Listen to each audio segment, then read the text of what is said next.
live on TikTok and on YouTube, and I'm going to be talking about getting mortgage ready. And yeah, quite a few of my clients have been asking me get mortgage ready sort of credit type scenario questions. So let's go for it. Right, let me do that so I can see there's any comments. Right, so the first one is, what is the difference between a credit score and a credit report, and which one matters more when applying for a mortgage? Right, that's a good question. Not that some of them aren't good, they're all good. Right, so that question, so basically what a credit score is the number on the report. So depending on whether it's Equifax, TransUnion, Experian, they all have different numbers. I suppose the best way to know whether it's good, bad, or different is the color. So they all have a traffic light system. So they'll start off by, you know, if it's really bad, it will be red. If it's kind of okay, it will be amber. If it's good, it will be light green. And if it's, you know, excellent, brilliant, etc., it will be dark green. So that's how you know. The actual report is the information.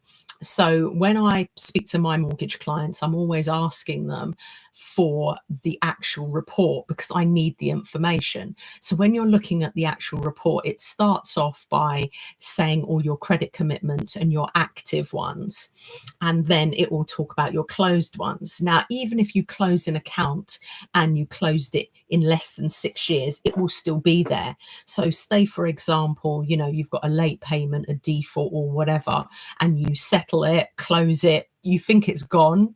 If it's less than 6 years old, it hasn't gone. Now, when you're looking at a mortgage, the report will always be more important than the actual credit score, because as I've mentioned in quite a few of my videos, lenders do their own credit scoring in the background, and the things they include are they will fail it on, say they're failing it on credit score, or offer you a less amount because of your credit score and of your income. It will take both into consideration. They also look at cost of living. So if you're on quite a low salary, once they add in the cost of living, it could reduce quite dramatically what you're on. So that's why I get a little bit annoyed when people say to me, is it 4.5 times my salary? The answer is no, because it really does depend on other factors. I mean, at the end of the day, if you think about it, you could be on 25k and you could have a car loan, you know, for 30k. You could have credit cards, up personal loans for another 20k. So you could be 50k in debt and you're on 25k. Now, how would anyone consider lending you money based on that, right? But then you could be in a situation where, again, you're on 25k and you do not owe anything to anyone.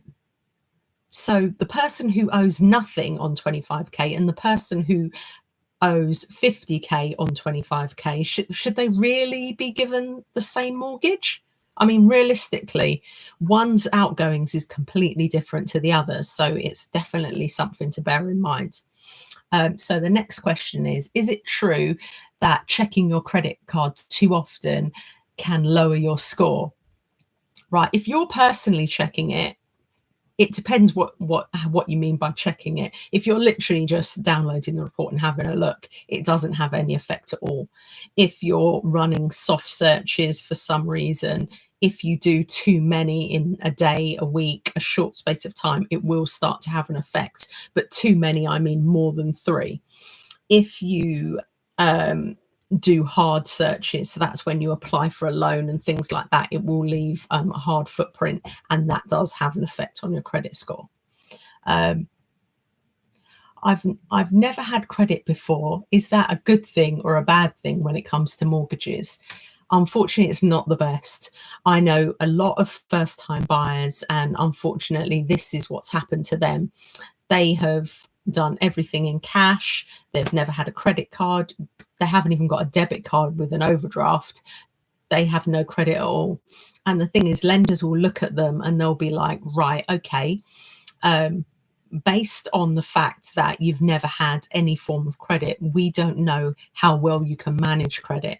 So because they have concerns, they're less likely to lend you credit, or they'll reduce it or they'll ask for a guarantor, or certain prerequisites they'll put into the mortgage offer just to make them feel a little bit more comfortable. Now, if you've had